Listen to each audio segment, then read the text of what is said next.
Dead by Daylight is a game that operates around checks and balances, play and counterplay. You dive behind an open obstacle while I'm playing the Deathslinger, I shoot you over or through it. Take a half step back the next time that you think I'm timing the shot and I'm liable to miss for a dodge that I didn't account for. There are vulnerabilities for both sides and ways for both sides to gain control for a match based on a confusing combination of micro decisions, like fine-tune mechanics, like maintaining a chase and proper power use, and macro decisions, where to lead chases and what generators need monitoring. The strongest killers are the ones that can perfect their micro abilities so that they waste little time making the macro choices, and the strongest survivors are the ones who know how to play around micro decisions, such as dodging my shots, in order to thwart the killer's macro control over the game. These choices are transactional, and the currency is the killer's aptitude and relative strength. A mediocre Nurse player will still be able to net better results than a good Deathslinger, because Nurse as a killer has the ability to transition from a good microplay to one that immediately has macro control. Perks then slot into strategies from either side to help shore up weaknesses or to offer situation-specific counterplay, with the strongest ones being those that blend micro and macro together. If I need to waste time as a survivor, I throw on Finesse and Sprint Burst. If I need to regress generators quickly as Deathslinger, I play Scourge Hook Pain Resonance. From here, the choices cascade out depending on how either side wants to play the game. I want to find better items, so I would run Pharmacy with Ace in the hole. I want to jump scare survivors with the undetectable status effect, I play Tinkerer and Dark Devotion. The caveat, of course, being that by running either of these builds, I lose access to the stronger part of either side's builds in exchange for something a little bit more dynamic. Is Appraisal, for example, particularly good with Specialist? Well, no. But it is funny. Past that though, there are some niche perks in this game that actively destroy DBD's usual sets of checks and balances, and they've been coyly sailing under the radar for actual months now. I made the first iteration of the script in November of last year and then revamped it for a second attempt in January.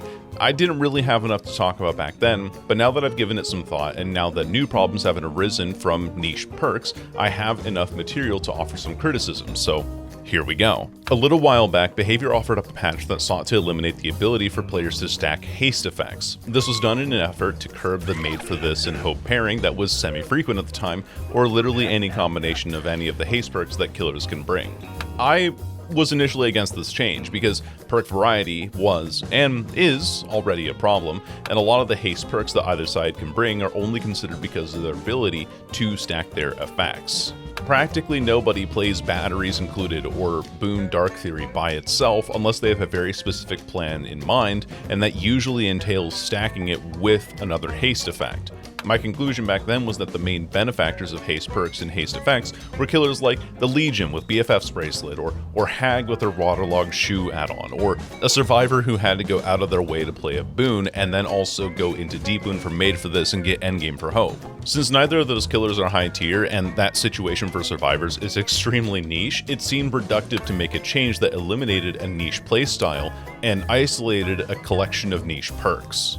To double down on my logic from back then, when the killer perk meta is already kind of stale, why are we going out of our way to make sure that it stays stale? But what I didn't understand was that this was actually a really good change that still needs to happen. The benefit of not being able to stack haste perks is that they can individually be buffed without having to make the argument for how broken the perk would be if its effect did stack. If something like, I don't know, Furtive Chase got buffed to 12% and it wouldn't stack with other haste perks, more killers might be inclined to try it out in their builds as an impactful haste perk on its own. I am of the opinion nowadays that haste stacking builds are in the same vein as Enduring Spirit Fury builds, where the only reasonable counterplay from the survivor is to hold W to a corner and pre-drop every pallet they come across, which killers already complain about enough. But of course, I can't talk about haste without talking about the Clown, the proprietor of haste himself, who got buffed a little while back, much to the annoyance of pretty much everyone. Now, I fail to recall in recent memory a single time where people were happy about facing the Clown in any of their games,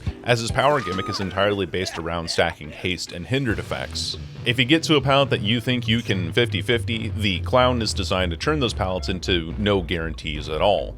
This power can stack with all of the high haste perks in the game, making his ability to walk you down with haste even less interactive than it already is. This doesn't include how haste perks benefit any inherently strong mobility killer in the game, because the haste still stacks with the speed of their power. Tie a bunch of haste perks together and, well, Kaneki becomes more annoying to face than he already is. And since haste perks are considered problematic because they stack, not allowing them to stack would be a lot healthier for the game overall. It would also allow the balancing team to make some of the less used survivor and killer perks a lot stronger without having to worry about the exceptions. My suggestion is that when haste is applied from multiple perks, the game will give you the haste from the perk with the highest value. And I specify perks because it would still allow you to pair a haste perk with haste add-ons and wouldn't nullify the strategy entirely for niche killer picks.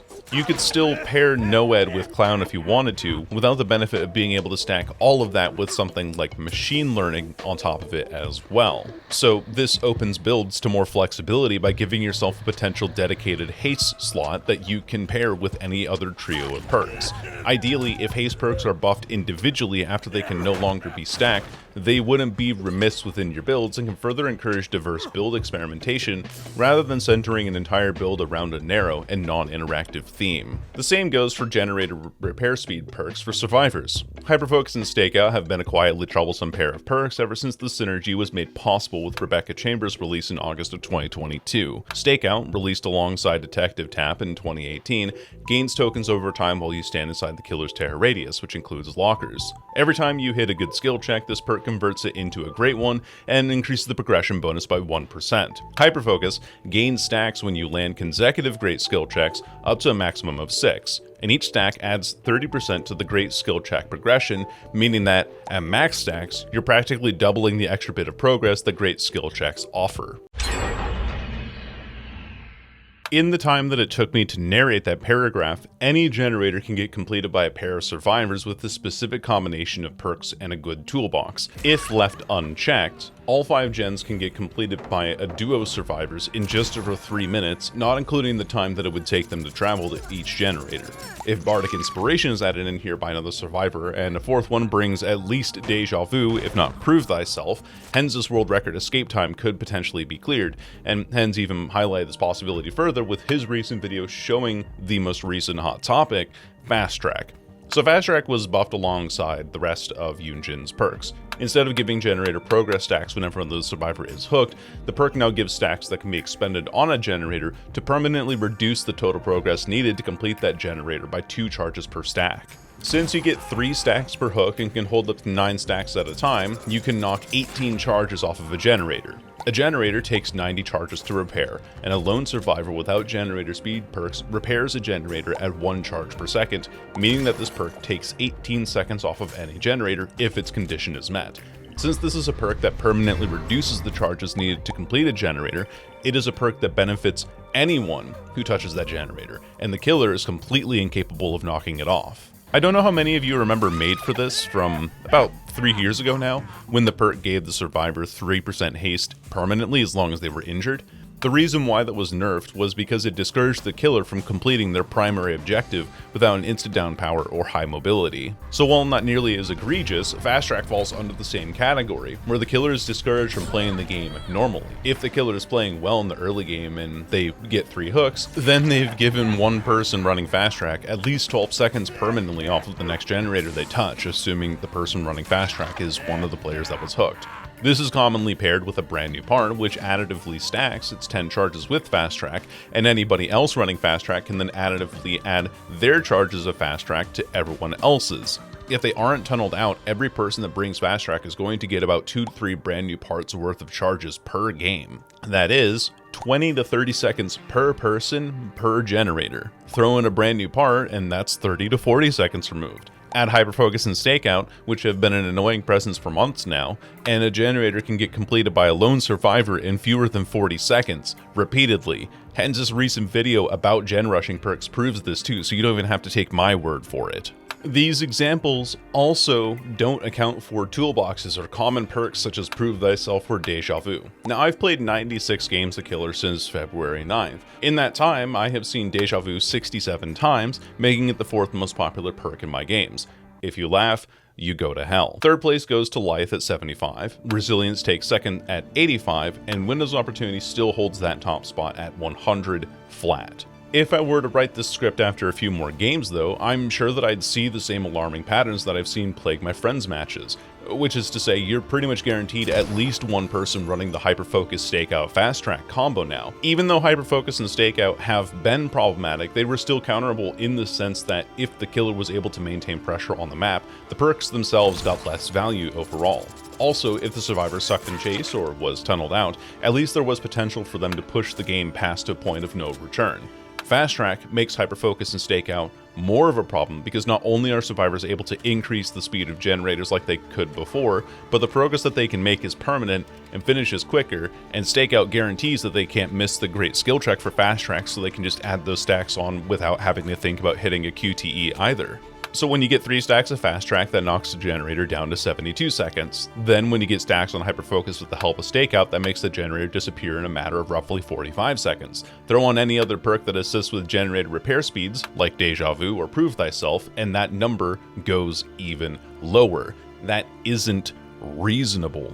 So this has led several killers to discover that the primary counter to Fast Track in its current state is to slug survivors for the entire match and tunnel somebody out immediately, which goes against the core mechanics that this game wants to be designed around. And since the perk We're Gonna Live Forever is actively bugged and Behavior knows about it because they explain how to replicate the bug in their most recent bug fix patch, killers can't slug anymore to counter Fast Track. If you tunnel though, you could be giving somebody else Fast Track stacks though, so it's just a lose-lose situation now. We know that Behavior doesn't want slugging and tunneling to be prevalent in their game, as evidenced by the 9.2.0 and 9.3.0 public test build runs, but when hooking survivors actively detriments anybody who isn't proficient at an S-tier killer, of course players are going to deploy the necessary counterplays. I want to take this game from my friend Satin Kitten as an example. Sati was playing the Unknown on the newest map, a match made in hell. At the start of the match, she noticed that somebody missed a skill check on a generator. Oh wait, okay, that's screaming to me like hyper-focus stakeout or something. Get off the gen. And she used that as leverage to aggressively tunnel them out. The remaining 3 survivors continued to attempt to break the 3-gen that she was given in the bottom of the map around the market, and at this point here, the map's design actively worked against her. She has the Gabriel on hook in the middle of her 3-gen setup and had been engaging in chases up until this point. There are 2 generators nearby the main building on the other side of the map, and then this one random generator kind of also on the opposite side of the map. She has absolutely zero reason to leave this area, and even fewer reasons after the generator in the main building is completed. From here, she continues down her warpath and eliminates the Gabriel. Logistically speaking, if a killer player is given this much space to kill 2 survivors consecutively while maintaining a 3-gen setup, it should not be reasonable for them to mount a comeback. But despite this, even though Bill is the 3rd player to die, he still gets 36 charges worth of Fast Track, which is 3.5 brand new parts, and he nearly completes the final generator in the market. The macro play here for the survivors would have been to more aggressively target the generator inside of Shack, and for the V to not accept a heal onto the hook like she did at the start. But even though this team made common solo queue mistakes, those mistakes were nearly mitigated by the inclusion of 1 Fast Track. Bill didn't play fantastically either. He got injured towards the start of the match, didn't get healed for the entire game, and then went down in 30 seconds when he was found. The amount of time that he bought for his team as an active player in the match was insignificant, which he made up for in spades because he brought 1 perk that benefited him for not helping his team. At this point, Sati wasn't losing to the Bill, just a perk that he brought.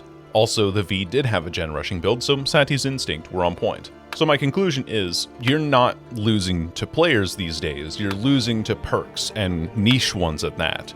Nobody cared about Fast Track prior to its update this patch. Not enough people talked about Hyperfocus and Stakeout because those perks aren't Sprint Burst or Live. Haste perks are quietly problematic because, again, they aren't played with nearly as much frequency as slowdown perks, and yet these niche perks are so problematic because the people that bring them know exactly how they want to weaponize them. Boon Exponential isn't a big deal until somebody brings it with Flip-Flop, Boilover, and Unbreakable. Spirit Fury isn't an issue unless it's paired with Enduring. Hex Blood Favor has got to be one of the worst designed perks in the game, and it only gets looked over because of its infrequency and because it's a Hex perk. There are over 300 perks in the game between Killer and Survivor, so I can't expect every single one to be balanced individually. But what I do think might be an interesting choice is Scott Junn's suggestion to make perks that stack with each other have diminishing returns. In other words, if more than one person brings a perk that can share its effect, like Fast Track, It should be at partial effectiveness for each subsequent person that brings it to a trial. And I also think that the Blight needs to be taken out back and shot with a Nerf gun, because I'm very tired of the age-old conversation of how a perk can't be strong in the instance of the Blight getting more use out of it than anyone. There are 41 other killers in the game. Why must you be the one to ruin everything? Alright, that's enough for me. Thanks for listening. Bye.